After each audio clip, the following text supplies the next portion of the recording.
بسم اللہ الرحمن الرحیم۔ السلام علیکم۔ امید کرتی ہوں کہ آپ سب خیر و عافیت سے ہوں گے۔ اللہ تعالیٰ آپ سب کو اپنے حفظ و ایمان میں رکھے۔ آج کی اس ویڈیو میں ہم ذکر کریں گے حضرت عزیز علیہ السلام۔ چلو بڑھتے ہیں اپنی ویڈیو کی جانب۔ بعض طرائق سے معلوم ہوتا ہے کہ بادشاہ بخت نصر کافر تھا۔ وہ مشرق سے مغرب تک اس کی بادشاہت تھی اور وہ قوم بنی اسرائیل پر غالب ہوا اور شہر بیت المقدس کو خراب کیا اور بہت کچھ توڑ ڈالا، اور بنی اسرائیل کو اس نے کافی تعداد میں یرغمال بنا لیا۔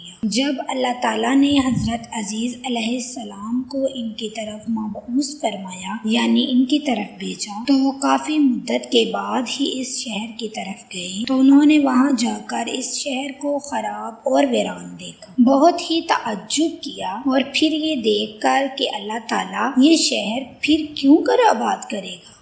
یہ بات وہ اپنے دل ہی میں کہہ رہے تھے کہ اتنے میں خدا کے حکم سے وہیں ان کی جان قبض ہو گئی اور پھر 100 برس تک سوئے رہے۔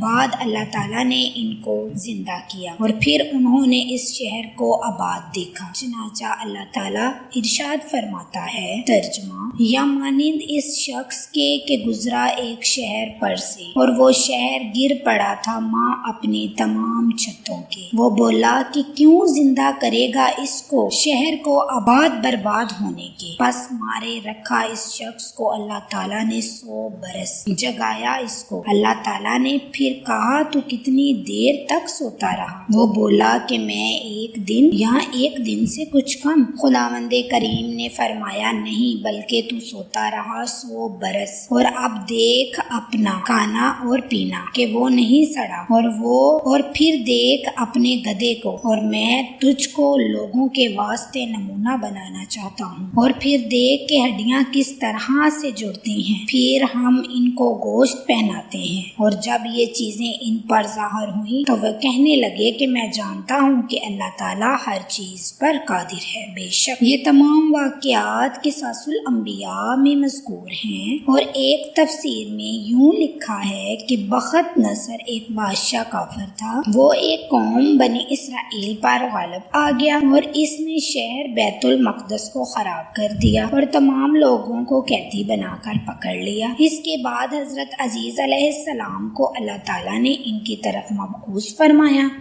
جب وہ شہر بیت المقدس سے گزرے کہ دیکھا اتنا خوبصورت شہر جس کو اس نے بری طرح خراب کر دیا ہے، یہ کیوں کر آباد ہوگا۔ بس اتنا کہنا تھا کہ فوراً ان کی روح اسی جگہ قبض ہو گئی، پرواز کر گئی، پھر 100 برس کے بعد زندہ کیے گئے، یہاں تک کہ ان کا کھانا اور پینا بھی ان کے پاس ہی رکھا ہوا تھا، اور وہ جوں کا توں ہی پڑا تھا، کچھ خراب نہ ہوا تھا، اور ان کی سواری کا گدھا مر کر اس کی ہڈیاں بھی ان کے قریب دھری تھی۔ پھر ان کا گدھا بھی ان کے روبرو خدا کے حکم سے زندہ ہوا، اور اسی 100 برس میں بنی اسرائیل قید سے خلاص ہوئے اور شہر بیت المقدس پھر آباد ہو گیا، اور انہوں نے زندہ ہو کر اس شہر کو آباد ہی دیکھا۔ یہ دیکھ کر فوراً سجدے میں گر پڑے اور توبہ استغفار کرتے رہے، جیسا کہ اللہ تعالیٰ فرماتا ہے۔ پھر جب ہم اس پر ظاہر ہوئے تو بولے کہ اے رب، میں جانتا ہوں اللہ تعالیٰ ہر چیز پر اپنی قدرت رکھتا ہے اور جو چاہتا ہے سو کرتا ہے، اس کے کام کو کوئی بھی روکنے والا نہیں، اور کہا کہ میں اسی واقعے پر اتفاق کرتا ہوں۔